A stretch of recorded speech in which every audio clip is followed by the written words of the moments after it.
Exactement, ça fait exactement une semaine quasiment que j'ai pas posté sur YouTube, hormis quelques shorts par-ci par-là. Et j'avais parlé d'un concours de 30 jours où justement je parlais d'un challenge de 30 jours où je postais une vidéo par jour sur YouTube. Et c'est ce qui s'est passé et les résultats ont été très fluctuants, qui a causé l'arrêt du défi forcément parce que je ne peux pas absolument gérer les appels, les clients entrants. J'ai pas encore d'équipe à côté de moi pour bosser.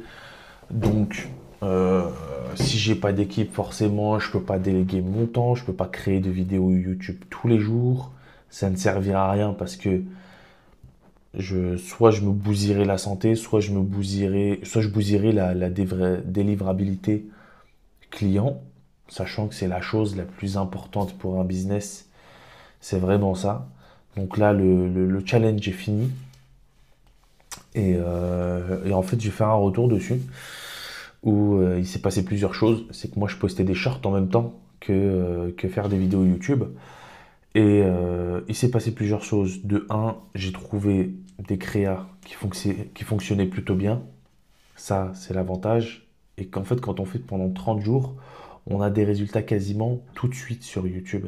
D'accord? On peut voir la différence entre une vidéo de merde et une bonne vidéo. Et ça commence par la miniature et le titre. Ça commence pas par la vidéo elle-même. Ça commence par la miniature et le titre. Les vidéos étaient bonnes car j'ai eu des rendez-vous de prix.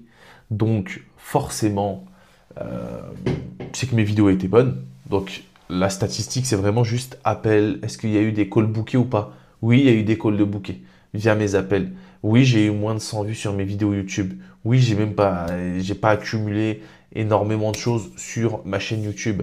Mais ce qu'il faut retenir et ce que je retiens à travers ça, c'est que je sais quel type de miniature attire quel type de personnes. Donc, les acheteurs, les gens à qui je vends, premièrement. La deuxième, c'est quel titre peut rapporter potentiellement un haut classement dans un SEO et potentiellement que les gens, quand ils font des recherches YouTube pour avoir une information quelconque, en l'occurrence celle que moi je donne, les informations que moi je donne, que ce soit pour le développement d'un personal branding et son acquisition client, d'accord. Euh, c'est aussi simple que ça. On teste des titres, la description c'est juste un call to action, on teste des titres, il y a des titres qui fonctionnent mieux que d'autres. Pourquoi? Est-ce que c'est le sujet? Est-ce que c'est la manière dont j'écris le titre? Est-ce que ça donne pas envie? Est-ce que ma miniature ne colle pas non plus avec ça? Ça, c'est encore des tests que je suis en train de faire et c'est des tests qu'on fait sur le long terme parce qu'on est sur YouTube et on n'est pas en short où je peux balancer trois, quatre versions de short tout de suite pour voir qui, quelle est et pourquoi est la meilleure, tu vois. Mais c'est vraiment ça que je retiens des 30 jours sur YouTube. Donc là, je repars sur 2 à 3 vidéos par semaine, exclusivement, encore une fois, pour aider les coachs et les consultants à avoir une acquisition client prévisible en béton et générer plus de 10 clients par mois. D'accord? En même temps, je documente la création de mon business à moi. D'accord? Et tout simplement charbonner, aider, envoyer un maximum de valeur. Donc pour le challenge de 30 jours, ce que je retiens, c'est que bien sûr que c'est bien de poster tous les jours, mais c'est épuisant, c'est énergivore. Et quand ça marche bien et qu'on n'a pas d'équipe, comme moi, et j'ai pas d'équipe pour le moment, je suis en plein recrutement actuellement d'ailleurs. Donc c'est vraiment ça que je viens aller chercher, c'est moi je me suis prouvé que je pouvais le faire, j'ai eu des statistiques et les statistiques étaient tellement positives que j'ai pas pu aller plus loin et terminer le challenge. En gros, j'ai pas besoin de terminer le challenge. C'est ce qui termine, c'est vraiment le nombre d'appels que je génère, les rendez-vous, les contacts que je prends, le nombre de prospects que je génère, d'accord? Donc ça, c'est vraiment important. Et sur les reels, sur les shorts, pareil, j'ai testé plusieurs choses. Je sais ce qui marche pas du tout, qui me génère zéro vue. Je savais même pas que c'était possible, mais j'ai réussi à générer zéro vue ou une vue par short. Pourquoi je postais trop et c'était pas forcément quali. Je prenais les vidéos YouTube, je les découpais et je les postais. Il y a aussi un truc, c'est que j'avais une watermark de Opus Clip, j'utilisais ça, et j'avais pas envie de payer pour le logiciel que c'est.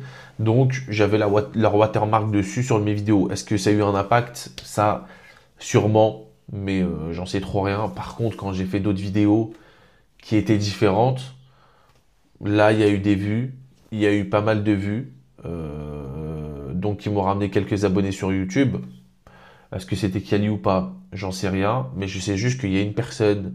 Donc pour toutes les personnes qui disent que ne pas faire de short pendant que vous faites des vidéos YouTube, c'est faux parce qu'il y a une personne qui, via mes shorts, s'est abonné à ma chaîne, est tombé sur une vidéo YouTube, en a regardé une deuxième, une troisième, parce que c'est exactement ce que la personne a suivi, parce que j'ai demandé bien évidemment, mais c'est vidéo short, s'abonner à la chaîne YouTube, une vidéo, deux vidéos, trois vidéos, call to action toujours dans la description.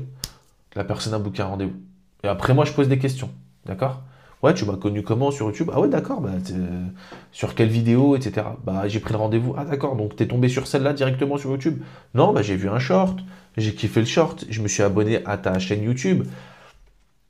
Et de fil en aiguille, vous voyez, de fil en aiguille, où je raconte pas n'importe quoi, c'est on fait des choses correctes qui emmènent le client pas par pas, main dans la main, un pas après l'autre, vers moi, en automatique. Donc j'ai rien fait, j'ai juste posté du contenu. D'accord? Donc pour ceux qui vous disent que les YouTube Shorts, ça ne marche pas, c'est des menteurs.